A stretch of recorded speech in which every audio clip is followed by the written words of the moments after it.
오늘 3절 4절입니다. 히브리 11장 3절 4절. 히브리 11장은 총 10번으로 끝내려고 하는데 잘 모르겠습니다. 히브리 11장 3절 4절입니다. 오늘은 같이 읽습니다. 히브리 11장 3절 4절. 믿음을 통해입니다.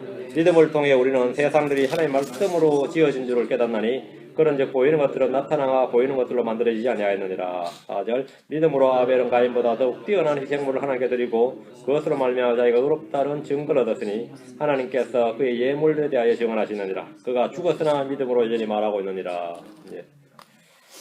기도합시다. 주 하나님 아버지 감사합니다. 주님께 도우셔서 이 시간 이 말씀이 저희 안에 참으로 데모처럼 그렇게 담대히 박혀들게 해주시고 우리가 많은 교훈과 배움을 있도록 은혜 베풀어 주십시오. 주의 신선한 기름으로 저희를 기름 부어주시오 간구합니다. 감사드리며 주의 성기 답니다. 아멘. 이 시간은 믿음을 통해 이라는 제목으로 말씀을 보겠습니다. 성경에는 믿음을 통해 이루어진 일들이 많이 기록되어 있습니다. 하나님의 권능은 믿음을 통해서 우리 속에 드러납니다. 믿음을 통해서. 하나님의 말씀은 믿음을 통해 권능 있게 일합니다. 믿음은 하나님의 권능 있는 일을 이루는 방법이고 수단입니다. 우리는 믿음을 통해 그렇게 되고 믿음을 통해 율법을 굳게 세우고 믿음을 통해 성령을 약속으로 받고 믿음을 통하여 은혜로 구원을 받고 믿음을 통해 담대함을 가지고 확신 있게 하나님께 나아감을 얻고 믿음을 통해 그 속에서 우리 마음속에 거하게 되고 믿음을 통해 구원에 이르게 됩니다. 믿음을 통해 우리는 하나님의 권능으로 보호를 받습니다. 믿음을 통해 이루어지는 일들은 믿음 외에 다른 무엇으로도 대신할 수 없으며 믿음이 없이는 결코 얻을 수 없는 것들입니다. 오늘 본문에 나오는 히브리서 11장에도 믿음을 통하여란 말씀이 모두 5번 나옵니다. 히브리 11장에 믿음을 통하여란 말 5번 나오는데 11장 3절에 믿음을 통해 우리는 뭐뭐 하면서 깨닫나니 있죠. 믿음을 통해 우리는 세상들이 하나님의 말씀을 지은 줄을 깨닫나니 믿음을 통해 첫 번째 깨닫는다 이게 한번 나오고 11절에는 믿음을 통해 사라가 수태한 힘을 받았다. 믿음을 통해 사라도 나이가 지났는데 씨를 수태한 힘을 받아 아이를 출산하였으니 믿음을 통해 수태한 힘을 받았다. 다음 28절에 믿음을 통해 모세가 유월절과 피 뿌린 것을 지켰다고 되죠. 33절에 믿음을 통해 여러 왕국을 정복하고 의를 이루고 약속을 얻고 사자들의 입을 막았다. 믿음을 통해 그게 한번 나오고 39절에 믿음을 통해 그들 장로들이 모두 좋은 평판을 얻었느니라. 5가지 이게 5번에 through faith란 말이 이제 히브리 11장에 5번 나옵니다. 믿음을 통해 깨닫는다. 믿음을 통해 힘을 받았다. 믿음을 통해 지켰다. 믿음을 통해 정복하고 이루고 입을 약속을 얻고 막았다. 믿음을 통해 좋은 평판을 얻었다. 이렇게 5번이 나옵니다. 믿음을 통해 이들은 하나님으로부터 좋은 평판을 받았는데 모든 신자들에게도 지금 현재도 말이에요. 존경의 대상이 되고 본이 되었습니다.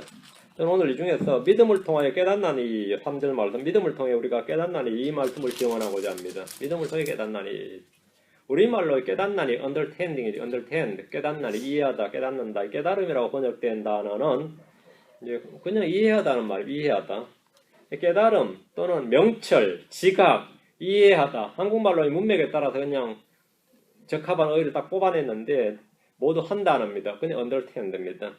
우리는 믿음을 통해 세상이 하나님의 말씀으로 지어진 줄을 깨닫습니다. 이것은 실험과 관찰과 논증과 변론이나 인생의 경험이나 깊은 명상이나 오랜 수행이나 고행을 통해서 몸을 단련한다고 해서 깨달을 수 있는 진리가 아닙니다. 창조의 진리는 오감각을 통해 들어온 우리 마음속에 들어온 정보로는 깨달을 수 없습니다.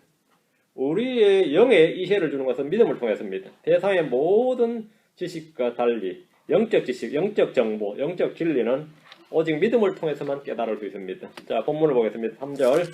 믿음을 통해 우리는 세상들이 하나님의 말씀으로 지어진 줄을 깨닫나니 understand죠? 깨닫나니.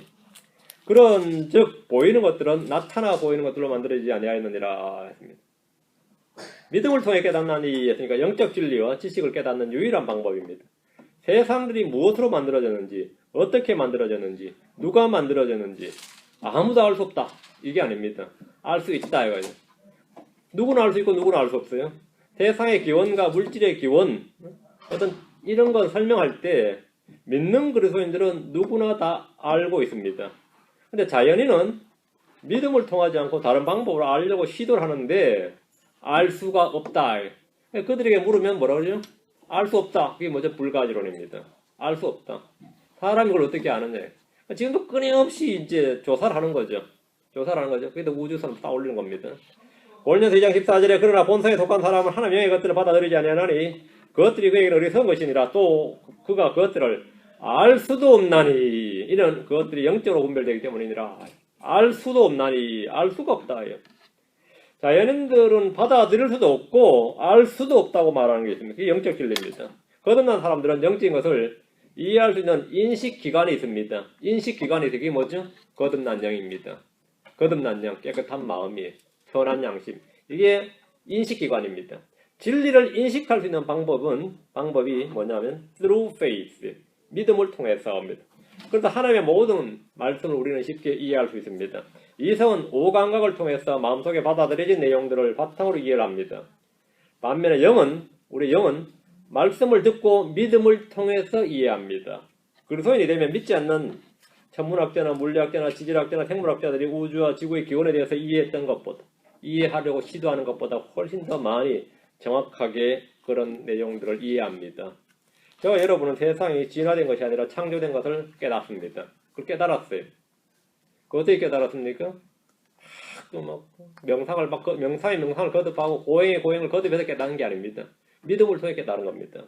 어떻게 알았습니까? 본 적도 없고 들은 적도 없는데 네가 봤어 그러잖아요. 우리는 세상을 창조할 때 찍어놓은 비디오나 설계도나 어떤 물적 증거가 없습니다. 성경 외에는 역사적 기록이 전혀 없습니다. 그런데 우리는 알고 깨닫고 믿습니다.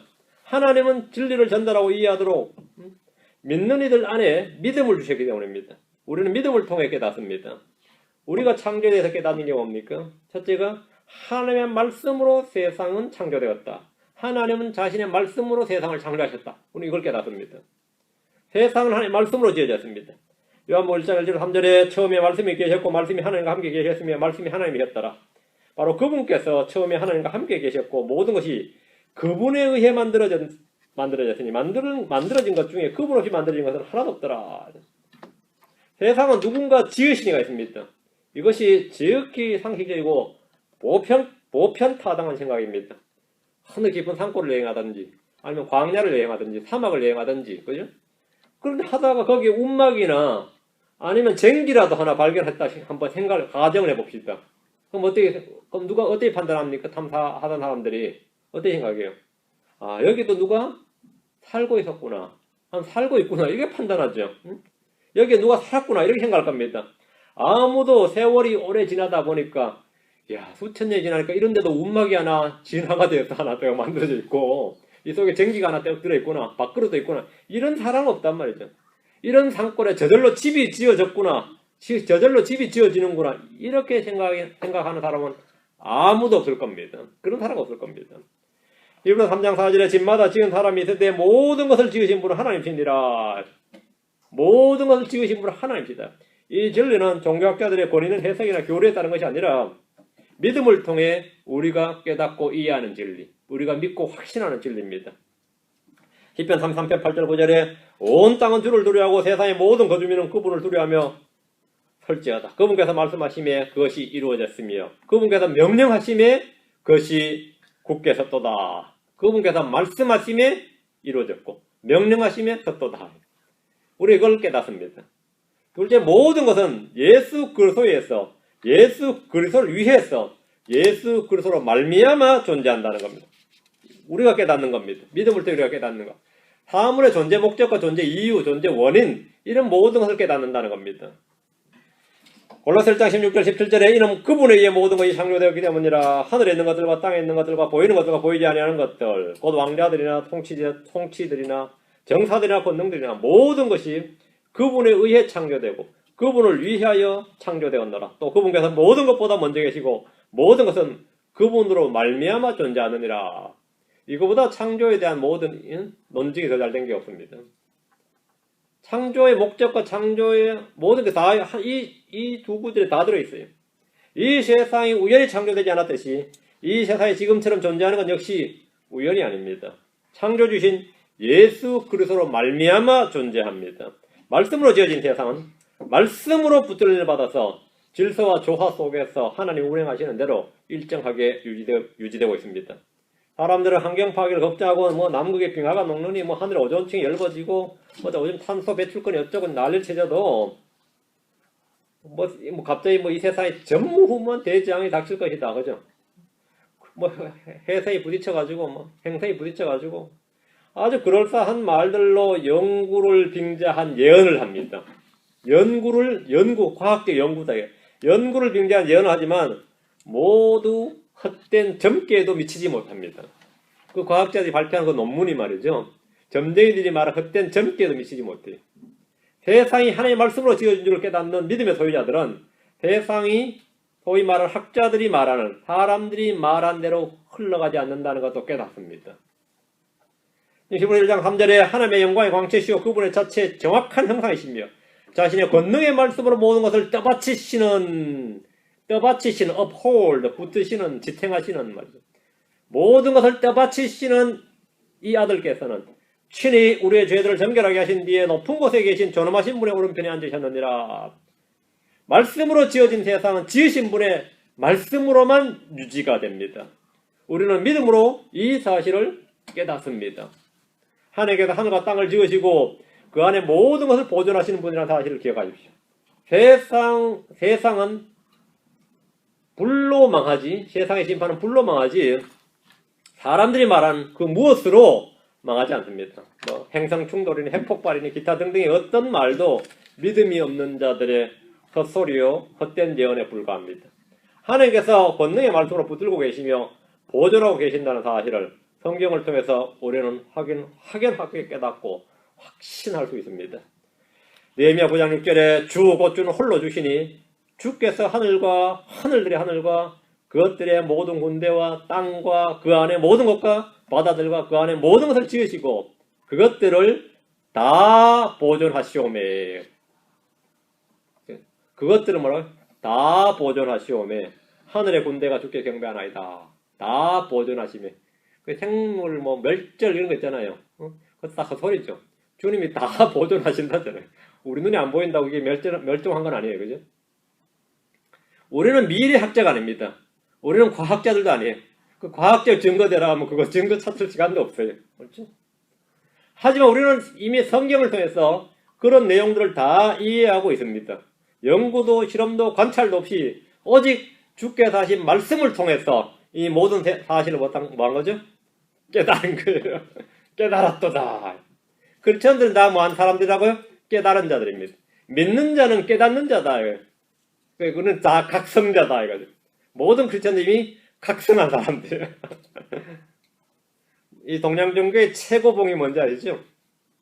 각성이에요. 각성. 자신이 누군지를 깨닫는 거예요. 이 삼남한테 우주에 뭘 깨닫는 건데 그 깨닫지도 못한 사람들이 가끔 깨달았다고 해탈했다니 각성했다니 그러잖아요. 그러죠. 크리스천이 다 각성한 사람들입니다. 그게 깨닫는 자예요. 깨닫는 자. 우린 믿는 자고 이미 도를 다 깨달은 자입니다. 어떻게 알았냐 이거죠. 깨달은 자들이다 이거죠. 셋째, 이 세상의 창조 목적과 존재 이유를 우리는 다 깨닫습니다. 여러분은 세상의 존재 목적과 자신의 존재 목적과 사람들, 생물들, 이 존재 목적, 그 이유를 다 압니까? 들과 산에 있는 초목들이나 작은 곤충 한 마리 이르기까지 사람들은 나름대로 이 철학적 의미를 부여하고 그 생명의 의미를 부여하지만 그 실존적 존재 의미를 깨닫는 이는 성경을 믿는 성도들밖에 없습니다. 우리는 믿음을 통해서 모든 창조물들이 이 땅에서 살아가는 존재 의미, 존재 이유를 깨닫습니다. 존재 이유를 깨닫습니다. 생의 의미는 철학자들이나 종교인들이 주는 것이 아니라 믿음을 통해서 깨달은 이들이 답을 줍니다. 요한계시록 4장 11절에 오 주여 주는 영광과 존귀와 권능을 받기 합당하시오니 주께서 모든 것을 창조하셨고 또 그것들이 주를 기쁘게 하려고 존재하며 창조되었나이다 하더라. 이유가 나오죠? 모든 것들이 뭐라고요? 주를 기쁘게 하려고 존재한다. 파리 한 마리, 바퀴벌레 한 마리까지도 주를 기쁘게 하려고 존재하며 창조되었나이다. 세상에 존재하는 모든 것은 주를 기쁘게 하려고 존재하며 창조되었습니다. 넷째, 창조 때부터의 역사적 사건들을 우리는 이해합니다. 우린 창세기의 사건들을 이해합니다. 하나님께서 우리를 어떻게 지으셨는지, 무엇으로 지으셨는지, 왜 지으셨는지 다 이해합니다. 깨달았다 이제. 우리 자신이 지혜롭기 때문이 아니라 주님께서 우리에게 믿음을 주셨기 때문입니다. 믿음을 주셨기 때문입니다. 믿음을 통해 우리는 깨닫는다. Through faith we understand. Through faith we understand. 믿음을 통해 깨닫는다. 믿음을 통해 우리는 자연계시라고 불리는 하나님의 창조물들을 통해서 하나님의 신격을 볼 수 있습니다. 로마서 1장 18절 20절에도 보면 하나님의 진노가 불의 안에서 진리를 붙잡아 두는 사람들의 모든 경건치 아니한 것과 불의를 대적하여 하늘로부터 계시되었나니. 하늘로부터 계시되었다. 뭘 대적해야 돼? 불의를 대적하여 하늘로부터 계시되었다. 이는 하나님을 알만한 것이 그들 속에 분명히 드러나 있기 때문이라. 하나님께서 그것을 그들에게 보이셨느니라.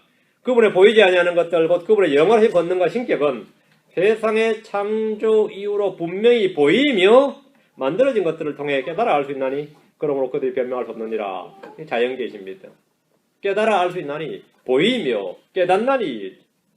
하나님은 사람들이 변명할 수 없도록 모든 창조물들 속에 그분의 영원하신 권능과 신격을 보이게 하셨습니다. 그런 사람들은 풀 한 포기 꽃 한 개 속에서 꽃 한 송이 속에서도 놀라운 생명의 신비를 발견하고 천탄이 마지 않습니다. 천체망원경으로 멀리 우주를 별을 관찰하는 이들이나 전자현미경으로 작은 꽃잎을 관찰하는 이들은 동일한 신비를 체험합니다. 동일한 신비를 망원경으로 말이죠.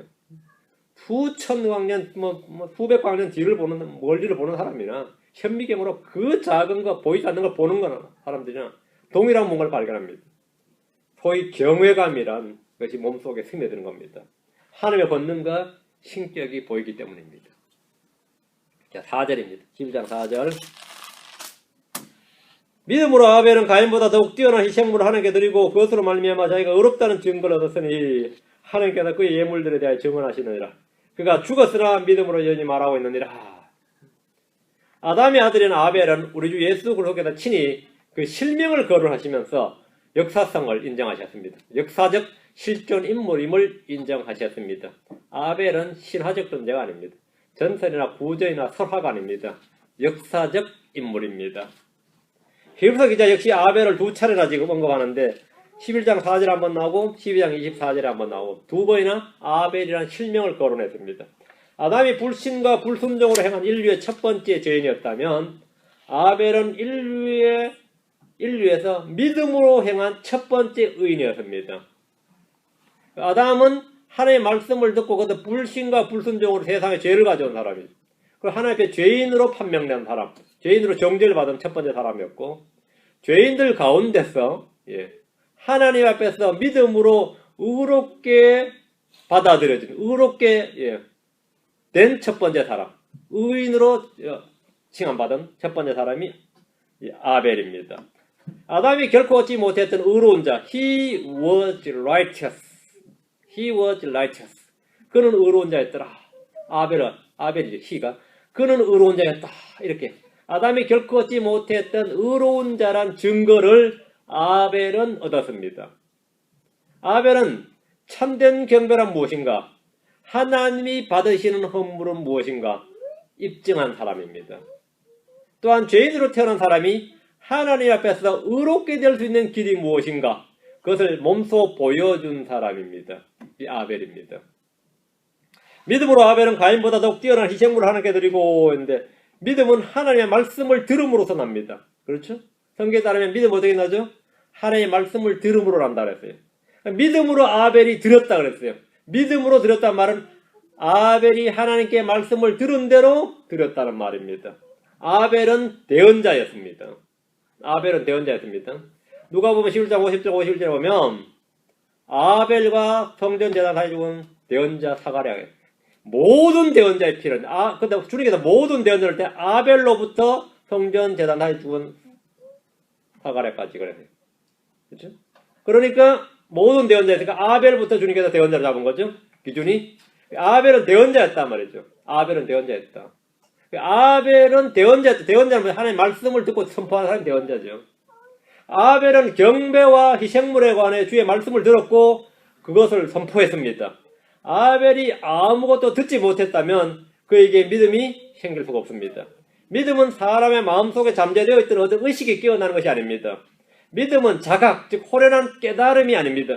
믿음은 마음속에서 저절로 생성되는 것이 아닙니다. 믿음은 말씀의 씨앗이 우리 마음속에 뿌려져야만 생길 수 있습니다. 아벨은 하나님께 직접적으로 들었던 천사를 통해 들었든 환상을 통해 들었든 꿈을 통해서 들었든 어쨌든 하나님의 말씀을 들었습니다. 그 들은 말씀을 믿었습니다. 아벨이 들은 것은 뭡니까? 하나님을 경배하고 어린 양과 그 피를 희생물로 드려야 된다는 겁니다. 그런데 이 말씀을 들은 이는 아벨 혼자가 아니었습니다. 물론 아벨이 듣고 아벨이 그걸 가인에게 말해줬을 수도 있어요. 아벨이 대언자였으니까. 근데 하나님의 말씀은 아벨이 하나님의 말씀을 들었고 가인도 누구를 통해 들었던 간에 하여튼 하나님의 말씀을 들었습니다. 근데 아벨의 형인 가인 역시 들었고 하나님께 희생물을 드렸습니다. 창세기 4장으로 가면 가인과 아벨은 둘 다 희생물을 들고 주님께 나와 드렸습니다. 강제로 시켜서 나온 것이 아니라 자발적으로 나왔습니다. 이들은 경배의 필요성과 경배 대상이 누군가에 대해서는 일치했습니다. 둘 다 하나님께 드렸습니다. 그들은 경배 대상이 누구인지 정확하게 알았습니다. 오늘날 우상 숭배자들처럼 자신들도 알지 못하는 신들에게 제사를 지내거나 절을 하는 그런 짓은 하지 않았습니다. 가인은 하늘의 여왕에게 분양하거나 해와 달을 향해 경배하지 않았습니다. 그렇다고 동산을 지키는 그룹에게 가서 경배한 것도 아니고 천사를 경배한 것도 아닙니다. 땅을 대지의 신이라 부르지 않았고 그리스 사람들처럼 주피터나 다이아나를 찬양하지 않았습니다. 가인과 아벨은 누구에게 경배를 드려야 하는지 정확히 들었고 알았습니다. 그들은 모두 하나님께 경배를 드렸습니다. 가인과 아벨은 한 아버지 아들들이요 한 가족이요 형제로서 모든 일을 서로 돕고 마음을 합할 수 있었습니다. 가인과 아벨은 둘 다 같은 환경에서 자랐습니다. 이는 흔히 사람들이 말하는 것처럼 환경이 사람을 지배한다. 환경이 모든 것을 결정한다는 환경 결정론 또는 운명론을 완전히 무색하게 합니다. 가인이 아벨보다 영적으로 더 나쁜 곳에서 자랐느냐? 그렇지 않습니다. 유전적으로 문제가 있었느냐? 그렇지 않습니다. 그들은 둘 다 같은 부모에게서 태어났습니다. 같은 부모, 같은 환경에서 자랐고 같은 진리의 말씀을 들었습니다. 가인은 장자였기 때문에 오히려 더 많은 애정과 보살핌을 받았을 겁니다. 그들은 둘 다 부지런히 일했고 둘 다 하나님께 희생물을 가져와서 예배를 드려야 한다는 사실을 알았고 그대로 실천했습니다. 그들의 종교는 같았습니다. 둘 다 같은 종교였습니다. 그렇다면 가인과 아벨의 차이가 뭡니까? 믿음입니다. 아벨은 믿음으로 희생물을 드렸습니다. 가인은 자신이 정한 대로 자기 뜻대로 드렸습니다. 이것이 차이입니다. 믿음으로 드렸고 한 명 믿음 없이 드렸다 이거죠. 들은 바 말씀을 믿지 않고 자신의 눈에 좋게 보이는 대로 자신의 의지대로 자신의 생각대로 뜻대로 희생물을 정했습니다. 이것이 종교입니다. 믿음으로란 말은 말씀대로란 말입니다. 자기 생각대로 하는 것은 아무리 의도가 좋아도 그것은 믿음이 아닙니다. 아무리 선한 동기, 선한 목적을 가져도 그건 믿음이 아닙니다. 아벨은 믿음으로 희생물을 드렸고 가인은 자기 생각대로 희생물을 드렸습니다. 하나님은 아벨의 희생물을 가인의 희생물보다 훨씬 더 뛰어난 희생물이라고 말씀하셨습니다. 사건의 배경이 되는 창세기 4장 3절 5절을 보면 시간이 흐른 뒤에 가인은 땅의 열매 중에서 주께 헌물을 가져왔고 아벨도 자기 양떼의 첫 새끼들과 그것들의 기름 중에서 가져왔는데 주께서 아벨과 그의 헌물에는 관심을 가지셨으나 가인과 그의 헌물에는 관심을 갖지 아니하셨으므로 가인이 몹시 분을 내고 그의 얼굴빛이 변하니라. 가인은 땅의 열매 중에서 헌물을 가져왔습니다. 곡물이나 과일을 주님께 헌물로 가져왔는데 아벨은 양떼의 첫 새끼들과 그것들의 기름을 가져왔다. 이랬죠. 어느 것이 더 귀하냐, 어느 것이 더 비싸냐, 이게 문제가 아닙니다. 이번에 성교회 목사님이 어떤 설교하는 걸 들었는데 쓰레기 같은 과일들하고 말이야, 채소들 말이야, 다 시들어 빠진 거 가져가 과일은 갖다 바치고 아벨은 말이야, 양떼에 토실토실한 양떼에다 토실토실한 거 해가지고 그 기름이 얼마나 맛있는지 아냐 그러면 하는데 그거는 말 같지 않은 소리고요. 그런 이야기가 아니고 또 어떤 또 신학자라는 사람들을 보면 가인이 저주받은 땅에서 가져온 게 문제다. 이거. 그렇게 진단하는 이도 있고 또 그럴듯하죠. 그렇게 설교하는 사람도 있고 저주받은 땅에서 가져오면 안 된다. 이거. 그렇게 진단하는 사람. 또는 이스라엘이 유목민이었기 때문에 신화를 해석하듯이 농경민족이 아니라 유목민족이기 때문에 양을 치는 사람을 택했다. 이렇게 지금 기술했다. 이것도 아주 유명한 해석이죠. 이스라엘은 농경민족이었습니다. 유목민은 아니었어요. 이스라엘은 농경민족이었습니다. 그 땅을 차지하지 못했을 때나 유목민이었죠. 땅이 없으니까 알 수 없이 유목이었죠. 이스라엘은 대대로 농경민족이었습니다. 유목민이 아니라 자기 땅을 하나님께 딱 상속으로 받아가지고 그 땅을 지키면서 살아야 되는 완전한 정착된 순례자도 나그네도 아니에요. 그 땅에 짱 받고 살아야 되는 농경민이었어요. 징기스칸처럼 유목민이 아니고 완전 농경민족이었어요. 그게 다 그 소리란 말이죠. 율법에 따르면 하나님은 땅에서 나는 소산물을 받으셨습니다. 문제는 하나님이 말씀해 주신 대로 듣고 믿음으로 가져온 것이 아니라 자기 임의대로 희생물을 자신이 정한 겁니다. 자기 주체죠. 이걸 자기 본위주의, 자기 의지대로 경배. 자신이 예배의 방식을 정합니다. 예배의 법규를 자기가 정합니다. 자기가 주예요. 이것이 인본주의의 바탕을 둔 종교입니다. 종교는 경배를 드린 자가 경배의 대상과 경배의 방법과 경배의 시기와 경배에 관련된 모든 것을 다 관할합니다. 가인은 자신이 원하는 때에 원하는 제물을 원하는 만큼 가져와 주님께 드렸던 겁니다. 종교는 자신의 땀과 피를 하나님께 바치고 그것을 인정받으려고 하는 겁니다. 나의 노력과 나의 땀과 나의 피와 나의 희생을 받아주소서. 이게 종교입니다. 그렇죠? 자신의 정성을 다해 드린 것을 받아달라고 하나님께 받아달라고 인정을 받으려는 게 그게 종교예요. 자, 다시 본문을 봅시다. 히브리 11장 4절. 가인과 아벨이 각자 주님 앞에 지금 헌물을 가져왔는데 헌물 이전에 주님이 관심을 가지고 보신 것이 됩니다. 헌물을 보기 전에 뭘 주님 먼저 보셨죠? 주께서 아벨과 그의 헌물에는 관심을 가지셨으나 가인과 그의 헌물에는 관심을 갖지 아니하셨으므로 가인이 몹시 분을 내고 그의 얼굴빛이 변하니라. 그것은 바로 주님이 먼저 보신 것은 헌물 이전에 헌물을 가져온 사람입니다. 사람을 먼저 보시고 그 사람이 가져온 헌물입니다. 하나님은 아벨의 헌물보다 먼저 아벨에게 관심을 가지셨고 가인의 헌물보다 먼저 가인에게 관심을 가지셨습니다. 헌물의 종류가 무엇인가 보다는 헌물을 드리는 사람이 누구인가, 어떤 상태인가, 어떤 사람인가, 이것이 훨씬 더 중요하고 주님의 관심사입니다. 잠언 15장 8절에 사악한 자의 희생물은 주께 가져한 것이냐. 잠언 15장 9절에 사악한 자의 길은 주께 가져한 것이나. 잠언 21장 27절에는 사악한 자의 희생물은 가져한 것이거늘 하물며 그가 사악한 생각으로 가져오면 얼마나 더 가정하겠느냐. 사악한 자의 뒤에 뭐가 붙어도 소용없어요. 희생물 자체 나쁜 게 아니죠. 사악한 자의 희생물은 문제입니다. 기도는 나쁜 게 아닙니다. 사악한 자의 기도는 가져한 겁니다. 맞죠? 경배는 나쁜 게 아니죠.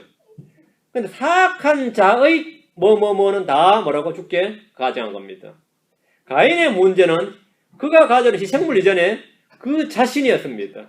하나님은 가인이 사악한 자에게 속해 있으며 악하다는 사실을 아셨습니다. 이걸 어떻게 알 수 있죠? 예, 요한일서 3장 12절에 나와요. 이게 창세기 나온 내용이 신약에서 이 가인에 대해서 딱 계시가 나와요. 가인은 사악한 자에게 속하였고 이렇게 유다서 1장 11절에 나옵니다. 가인은 어떤 사람이었느냐? 사악한 자의 희생물이었다. 사악한 자의 희생물, 주께 가져한 것이다. 근데 사악한 자의 희생물 뿐만 아니라 뭐라고요? 사악한 자의 희생물도 지금 가져왔는데 그가 사악한 생각으로 가져왔다는 거예요. 이거 뭐 황당한 이야기죠. 하나님은 사람을 외모로 취하지 않으십니다.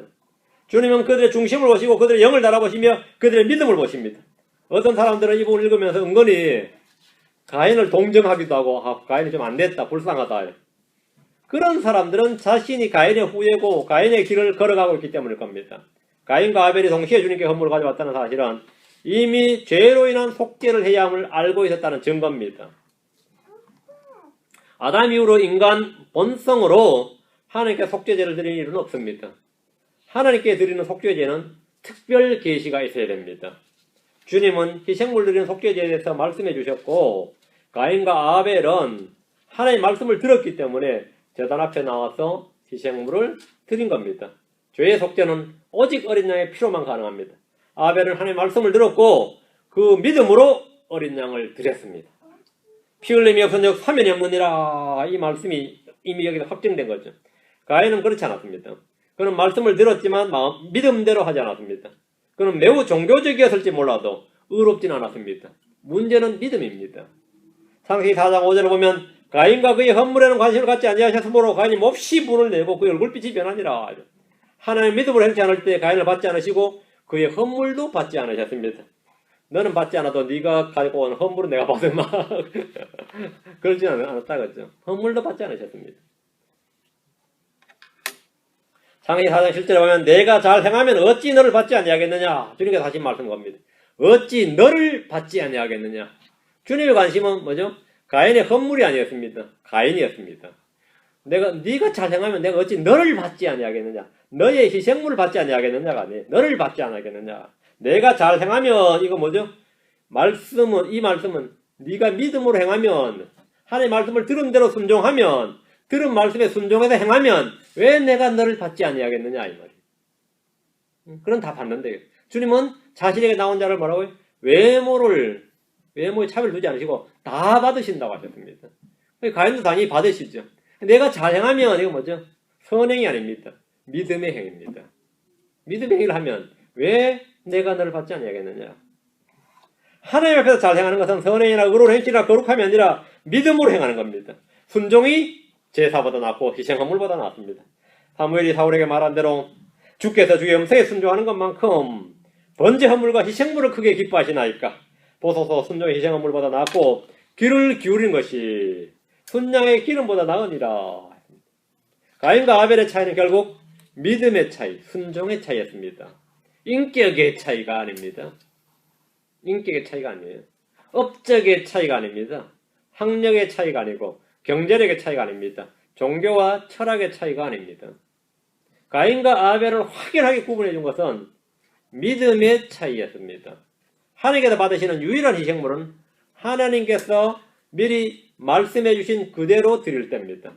성실로, 열심으로, 나의 견해대로. 그죠? 주님과 아무런 상관이 없습니다. 주님께 나아갈 수 있는 방법은 주님께서 말씀하신 그 말씀을 믿고 믿음으로 나아가는 겁니다. 주님이 마련해 주신 그 방법으로 가야 됩니다. 다시 이브리 11장 4절 믿음으로 아벨은 가인보다 더욱 뛰어난 희생물을 하나님께 드리고 그것으로 말미암아 자기가 의롭다는 증거를 얻었으니 하나님께서 그의 예물들에 대하여 증언하시느니라. 그가 죽었으나 믿음으로 여전히 말하고 있느니라. 아벨을 통해서 배울 수 있는 영적 진리 중에 하나는 바른 희생물, 바른 예배에 관한 것입니다. 하나님이 받으시고 증거하시는 희생물은 믿음으로 드리는 겁니다. 믿음에서 나지 않는 것은 무엇이든지 다 죄입니다. 자 보세요. 가인과 아벨은 동일한 하나님께 동일한 희생물을 드렸지만 그 결과는 완전히 달랐습니다. 아벨은 자신이 드린 희생물을 통해 의로운 자라는 증거를 받았지만 가인은 주님께 아예 받아들여지질 않았습니다. 우리는 의롭게 되는 것은 행위가 아니라 믿음으로 된다는 사실을 압니다. 아벨이 드린 희생물이 그의 믿음을 입증을 했습니다.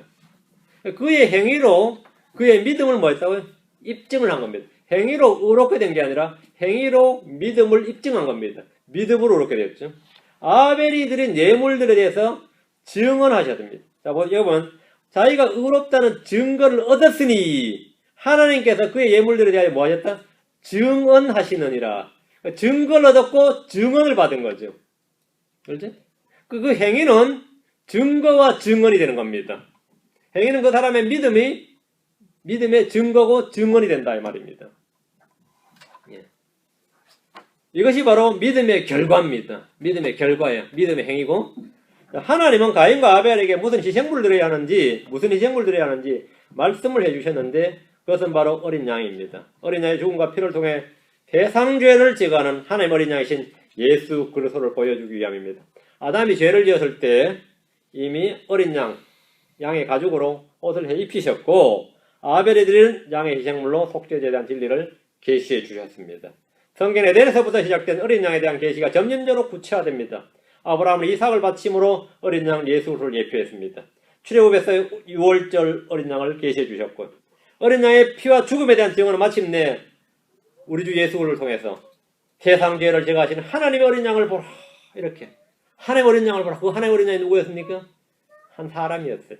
하나님이 보내신 한 사람, 하나님이 준비하시고 마련하신 한 사람, 하나님이 보내주신 한 사람 예수 그리스도였습니다.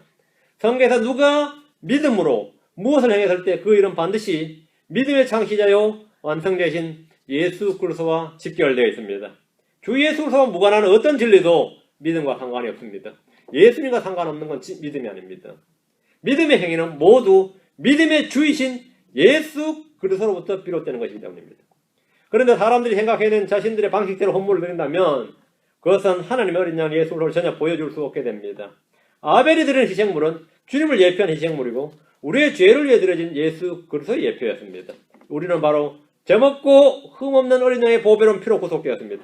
아벨은 단지 한 마리 양을 드린 것이 아니라 하나님께서 받으시는 올바른 희생물이 무엇인지 정확하게 제시해준 믿음의 선고자였습니다. 그렇다면 구속받은 저와 여러분이 하나님 앞에 드려야 할 믿음의 희생물, 영적 희생물이 뭡니까? 우리가 베드로전서 2장 5절에 너희도 살아있는 돌들로서 영적 집으로 건축되고 예수 그리스도를 통해 하나님께서 받으실 만한 영적 희생물을 드리는 거룩한 제사장이 되었도다. 영적 희생물을 드리는 거룩한 제사장. 이게 크리스천입니다. 그렇죠? 아벨과 같이 믿음으로 더 나은 희생물을 우리는 드리는 영적 희생물을 드리는 제사장입니다. 거룩한 제사장이죠. 그럼 우리는 의인의 증거를 얻는 겁니다. 의인이란 그는 의로가 또다. 이렇게 의인이란 증거를 얻을 겁니다. 우리는 영적 희생물을 드리는 거룩한 제사장들인데 우리가 드려야 할 더 나은 희생물, 영적 희생물은 첫째가 우리 자신의 몸입니다. 그렇죠? 우리 자신의 몸입니다. 로마서 12장 1절에 그러므로 형제들아 내가 하나님의 긍휼을 힘입어 너희에게 간청하노니 너희는 너희 몸을 거룩하고 너희 몸을 거룩하고 하나님께서 받으실 만한 살아있는 희생물로 드리라. 그것이 너희 합당한 섬김이니라. 여러분 주님께 마음을 드렸다, 정성을 드렸다 아닙니다. 몸을 드려야 됩니다. 여러분 자신의 지체를 의의 병기로 주님께 드려야 됩니다. 여러분의 몸을 하나님께 드린 것이 살아있는 희생물, living sacrifice입니다. 그게 spiritual sacrifice, 영적 희생물입니다. 둘째로 우리가 드리는 감사입니다. 내가 주께 감사의 희생물을 드리고 주의 이름을 부르리이다. 주님은 모든 일에 감사하라 이렇게 말씀하셨습니다. 모든 일에. 고난받을 때는 기도하죠. 즐거울 때는 찬양하죠. 그렇죠? 평소에 뭐 하죠? 행복해 합니까? 고난받을 때는 그러니까 모든 일에 항상 뭐 해야 되죠? 기뻐하고 모든 일에 감사하고. 넷째 찬양입니다. 히브리 13장 15절에 그러므로 그분으로 말미암아 계속해서 찬양과 희생을 하나님께 드리자. 그것은 곧 그분의 이름에 감사를 드리는 우리 입술의 열매니라. 찬양이 영적 희생물입니다. 가정에 내 개인이 계속해서 찬양이 흘러나오게 하십시오. 뽕짝풍의 말이 흘러간 노래들 그런 거 부르지 말고 찬양이 흘러나오게 하라.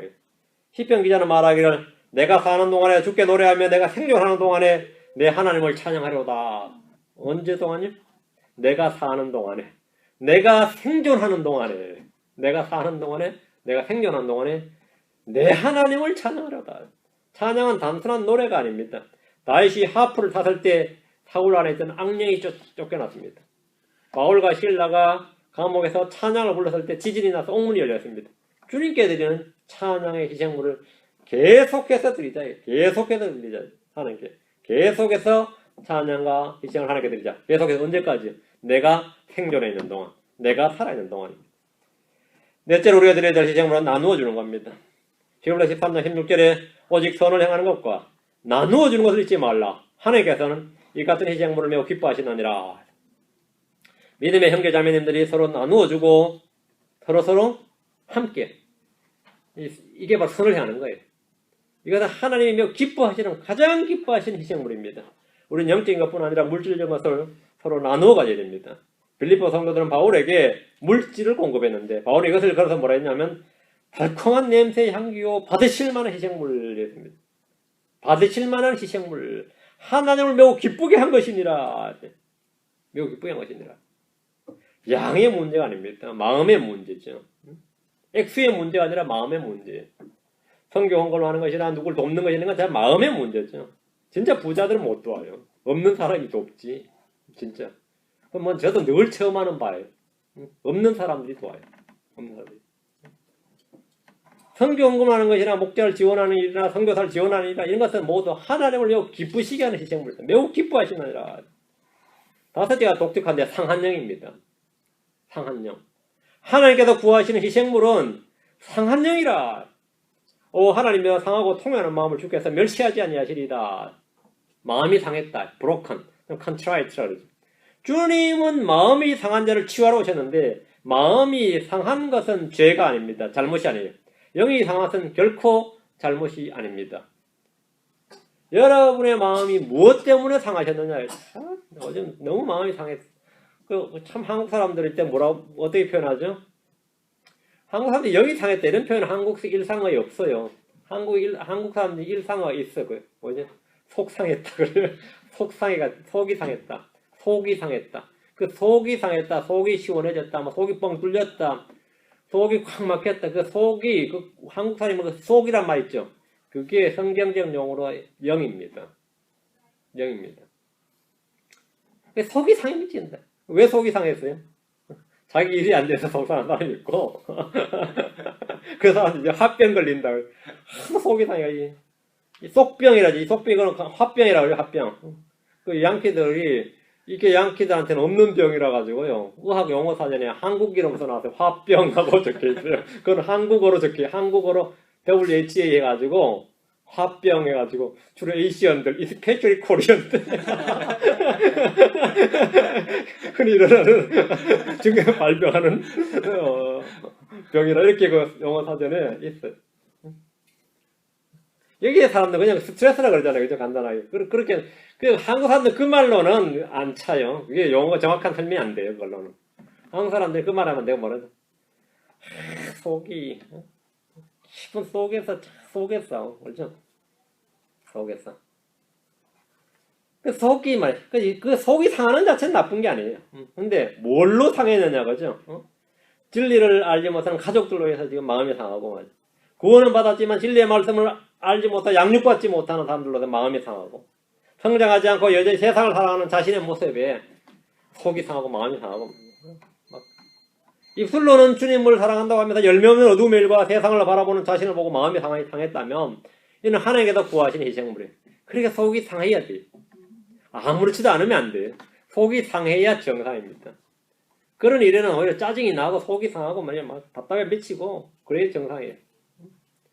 진리를 알지 못할 때 예수를 믿기는 하는데 제대로 된 진리를 알지 못할 때 그 답답함과 갈증과 미칠 뻔한 그런 거. 그거는 하나님께 구하시는 희생물이다.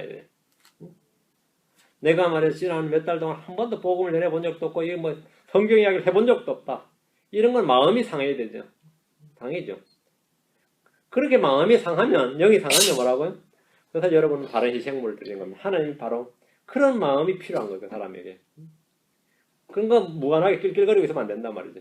이런 것에 마음이 상하고 영이 상하지 않는 사람들은 어디에 주로 상한지 아세요? 아침 밥상에 반찬이 나쁘다고 속상해하고 말이죠. 피부가 거울 앞에 서서 피부가 거칠어졌다면 속상해하고 뭐 그래요. 그런 거는 막 속이 상해가지고 막 그리고 채널 앞에 딱 들어 누워가지고 리모컨 돌리면서 TV 채널 재미없다고 뭐 이렇게 요즘은 연속극이 재미없는 것밖에 안 하냐 그거 가지고 속상해한다고. 코미디언들 웃기는 거 보고 자식들 나도 웃기지도 않네 하면서 열받아하고 말이죠. 저것도 놀고 있는데 웃기지도 않냐면 막 욕해가면서 보잖아요. 막 속상해 미쳐. 뭐 재밌는 거 없냐 그러고. 이런 사람은 마음이 상한 것이 아니라 성경에 따른 걸 뭐라 그러죠? 마음이 나뉘어졌으니 호세아 10장 1절에 보면 그들의 마음이 나뉘어졌으니 상한 마음이 아니라 갈라진 마음을 가졌다면 그건 뭐죠? 회개해야 됩니다. 아니면 주님께 징계를 받습니다.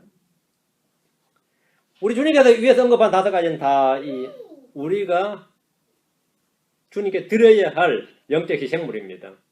이 말씀에 따라 내 안에 형성된 믿음대로 여러분 행하셔야 됩니다. 믿음으로 행하지 않으면 가식이 되고 말합니다. 우리 모두 아벨과 같이 더 나은 희생물을 드리는 성도들이 되어야 됩니다. 3절의 요점은 믿음으로 드리자 하죠. 3절의 요점은 그죠? 이렇게 드린 예물을 하나님께서 증거해 주신다. 최초의 사람은 아담이었지만 의로 인해 죽은 사람, 믿음으로 말미암아 죽은 사람, 의를 증언하다가 죽은 사람, 이게 아벨이었습니다. 그는 믿음으로 예물을 드렸다가 형에게, 자기 형제에게 돌에 맞아 비참한 죽음을 맞이했는데 이것은 우리 주 예수 그리스도의 예표입니다. 다 남자 아니고 자기 형제에게 맞아 죽었다. 그리고 아벨은 지금도 바른 예물은 어린 양이고 그 피였다는 사실을 죽었지만 여전히 말해주고 있습니다. 아벨이 죽었으나 그가 믿음으로 지금도 말한 것은 자신의 흘린 피가 아니라 어린 양 대신 예수 그리스도의 피를 말하는 겁니다. 예수님은 수많은 순교자들 중에서 단연 아벨을 으뜸으로 뽑는데 주저하지 않으셨습니다. 히브리서 12장 24절에 새 언약의 중재자신 예수님과 아벨의 피보다 더 나은 것들을 말하는 피, 곧 뿌리는 피에 이르렀느니라. 아벨의 피, 예수님의 피 이렇게 딱 비교했습니다. 아벨의 피는 믿음으로 사는 삶이 넓은 길이 아니라 좁은 길이고 죽이는 삶이 아니라 죽임당하는 삶이고 자신의 의가 아니라 하나님의 의를 의지해야 한다는 사실을 말해줍니다. 예수 그리스도의 피는 죄로 인해 죽은 모든 사람들이 이 피로 말미암아 죄를 용서받고 하나님께로 갈 수 있다는 사실을 말해줍니다. 예수님의 죽음. 그걸 우리에게 지금 말해주고 있습니다. 이제 우리는 믿음으로 좋은 평판을 얻어야 됩니다. 이제 아벨처럼 더 좋은 희생물을 드립시다. 아벨에 대해서 정리하면 이렇습니다. 아벨은 성경에서 하나님께 희생물을, 바른 희생물을 믿음으로 드린 최초 인물입니다. 아벨은 믿음으로 희생물을 드렸고 그 믿음으로 말미암아 의로운 자란 뭘 얻었다? 증거와 증언을 얻었습니다. 아벨이 드린 것은 양의 새끼였습니다. 하나님은 아벨이 드린 예물에 대해서 증거하셨고 증언하셨습니다. He was righteous. 이렇게. 그는 의로운 자였다. 이렇게 증언하셨습니다. 아벨은 죽임을 당했습니다. 최초로 죽은 사람이죠. 죽임당한 사람이었고 그는 의인이었습니다. 아벨은 죽었으나 그 믿음으로 지금도 말합니다. 예, 지금도 말하고 있다. 오늘까지 하고 다음 시간에 계속합시다. 10번 만에 끝낼 수 있을지 모르겠네요. 하여튼 계속해서 지긋하게 나가봅시다. 위대하시고 거룩하신 주 하나님 감사합니다. 주님께서 은혜와 복을 주셔서 저희 마음속에 늘 성령 충만함을 허락해 주시고 아침마다 또 저녁마다 저희가 기도할 때 주님께 드려지는 희생물, 이 기도 희생물 상한 영을 가지고 주님께 나아갈 수 있게 하시고 주님께서 저희의 간구에 귀를 기울여 주시고 모두 응답해 주시기 원합니다. 사랑 아버지 하나님, 저희가 선한 열매들, 의로운 열매들 믿음의 행위들로 좀 우리 주 예수 우리 피를 흩어냈고 확신 있게 담대하게 은혜 왕자 앞으로 나아가길 원합니다. 아버지 하나님께서 저희를 받아주시길 간구합니다.